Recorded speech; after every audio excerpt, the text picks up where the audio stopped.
Hello, welcome and thank you so much for joining us on Moving Forward with Pastor Sarah, the senior pastor of Family Worship Centre, the amazing woman of God who brings you His word concerning your marriage, family and individual lives. God's word will change your life, give you victory over every challenging situation, and make you the best you He has designed you to be. Find out how in 15 minutes on Moving Forward with Pastor Sarah on this station. Stay tuned. It's good to know you're still there. Last week, Pastor Sarah rounded off part 2 of the series, Dominion Over Poverty. She helped us understand that hoarding, especially food, and refusing to give is a hidden form of poverty. She also taught us that amassing things without enjoying them and constantly postponing pleasure are signs of a poverty mindset. If you don't have enough to give someone in need, you're still operating in lack. Having money only occasionally, that too is a form of poverty. It's absolutely possible to have money all year round, she said. We must learn to stop spending money carelessly. Every amount of money that comes into your hand has a purpose, something to eat and something to sow. Borrowing just to eat, to buy clothes, or to keep going is poverty. Squandering money is poverty. It's a destructive spirit. God's spirit brings control. Reckless spending isn't from Him. She went on to say that rich people think in terms of investment and growth. Poor people don't. Doing things just to belong is a poverty mindset. Giving to be liked without saving is poverty. Always check your motive. Neglecting responsibilities, avoiding bills, or not paying debts are signs of poverty and dishonor. When you give for the right reasons, heaven will respond by God replacing what you release. And so, the series continues today, Dominion Over Poverty Part 3. This is one message that can help us re-strategize and align with God's plan for our lives. Stay tuned.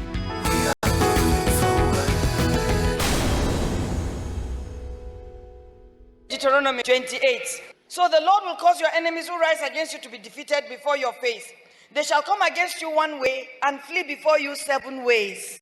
The Lord will command the blessing on you in your storehouses and in all to which you set your hand. So the Lord will command the blessing on that thing you have set your hand to do. If you have set your hands to sow, the Lord will command the blessing. If you've set your hand to plant, the Lord will command the blessing. If you've set your hand to do any job, the Lord will command the blessing. And He will bless you in the land which the Lord your God is giving you. The Lord will establish you as a holy people to Himself, just as He has sworn to you. If you keep the commands of the Lord your God and walk in His ways, then all the peoples of the earth shall see that you are called by the name of the Lord, and they shall be afraid of you. They shall be afraid of you. And the Lord will grant you plenty of goods in the fruit of your body, in the increase of the livestock, and in the produce of your ground, in the land which the Lord swore to your fathers to give to you. The Lord will open to you His good treasures, the heavens, to give the rain to your land in its seasons. To give the rain to your land in its season, and to bless the work of your hand. You shall lend to many nations, but you shall not borrow. The Lord will bless you. The Lord will make you the head and not the tail. You shall be above only and not beneath, if you heed the commandments of the Lord your God, which I command you today, and are careful to observe them. John chapter 10 verse 10. The only legal way that God can bless you is through what? Work of your hands. If you are not doing anything, you will not prosper. It's not a curse. It's a statement from the Bible. So you see how God says, I will bless you, I will pour the rain, then I will bless the work of your hand. So when the rain falls, or when the day breaks, or when the sun comes out and you go out, God is bound to bless you by the promise of His work. John chapter 10 verse 10, the Amplified Version. The thief comes only in order to steal and kill and destroy. I came that they may have and enjoy life and have it in abundance to the full. till it overflows. Proverbs 23 verse 7a, for as he thinks in his heart. I asked the questions. I said, why do most Nigerians die poor? Is it fair to say that most Nigerians die poor? Most. At least 6 or 7 out of 10 die poor. Why?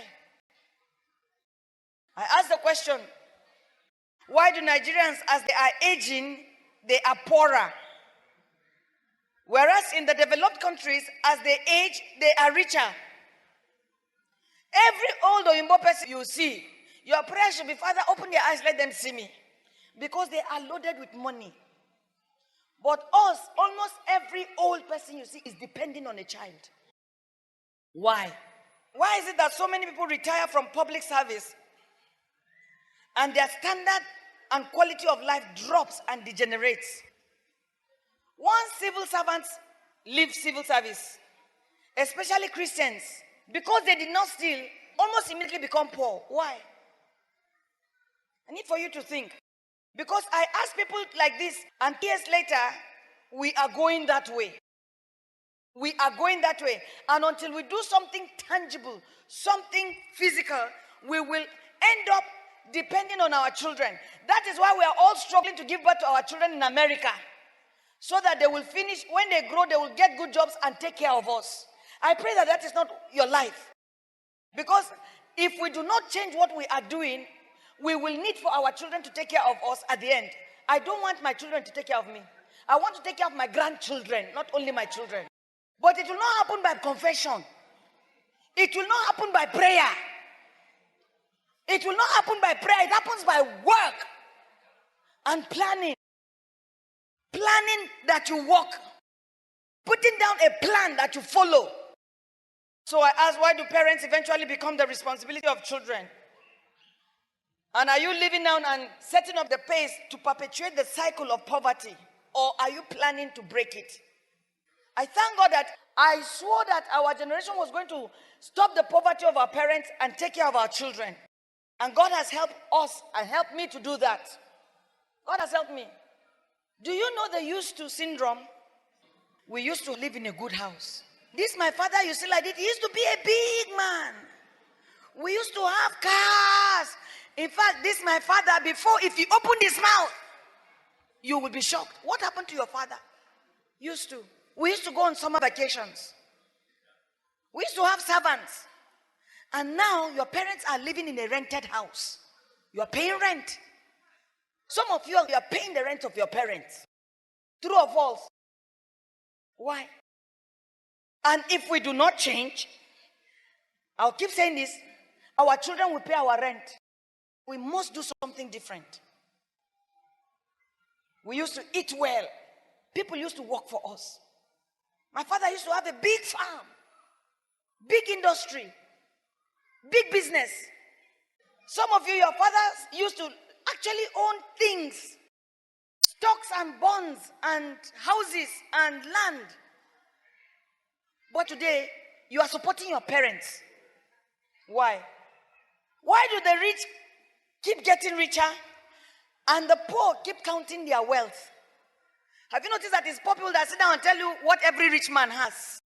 They could tell you everything about everybody, but they themselves, they don't have anything. So they have become commentators and they're seeing the commentaries of people's money. I refuse to count somebody else's money. I entered the internet, I saw women like me, netting $140 million. Small girls. You are not going to be poor when I'm done. I know God. I know the Bible from Genesis to Revelation. Anywhere you open the Bible, I'll flip it for you. But what have I to show for it? You say, Pastor, your own is even better. That is the point. Enter the internet. They are not talking about naira. They are talking about pounds and dollars and yen and euros. Women who don't know God.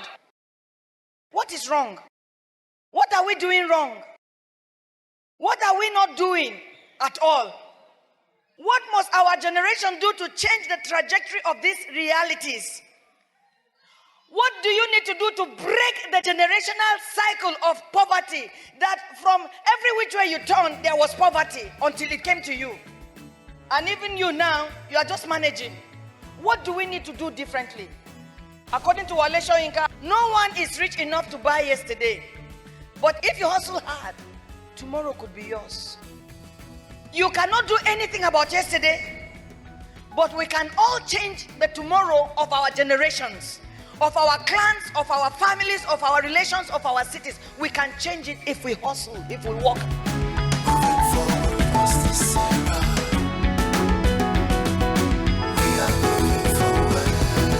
We can't change yesterday, but we can change tomorrow for our families, our relations, our clans and cities. How?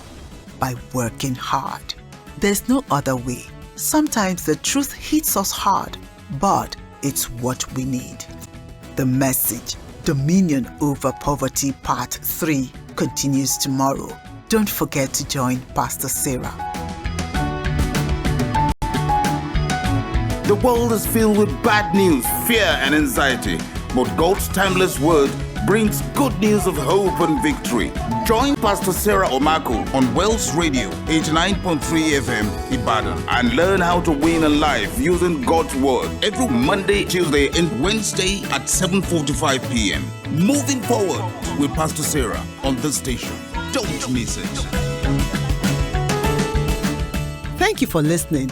If you've been blessed by this program, we would like to hear from you. Call 0701 951 9554 or send us an email at info@fwcabuja.org.